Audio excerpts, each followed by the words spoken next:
Vous habitez où, vous?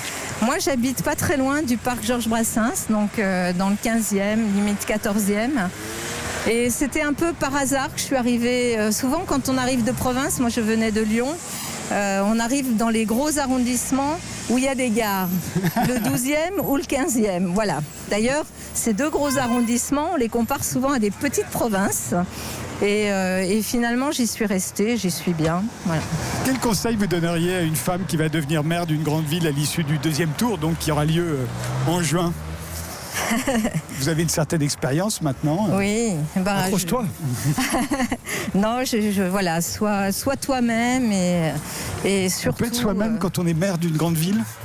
Il faut essayer le plus possible, bien sûr. Il y a plein de contraintes, il y a plein d'éléments qu'il faut intégrer dans ces décisions. Mais je pense qu'il faut se faire confiance. Et c'est pas simple, parce que les femmes n'ont pas vraiment beaucoup de rôle modèle. Quand elles sont en politique, on n'a pas beaucoup de figures pour nous inspirer. On en a quelques-unes, comme Simone Veil, évidemment. Mais du coup, on est obligé de se faire nous-mêmes notre chemin, notre voie. Et souvent, les femmes s'excusent d'exister quand elles sont dans les sphères du pouvoir.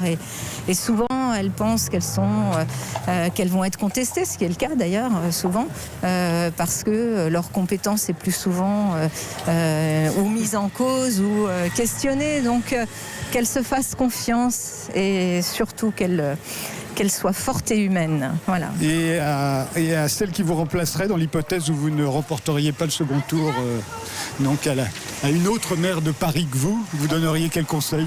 Aimer Paris passionnément. Voilà. Et les Parisiens et les Parisiennes.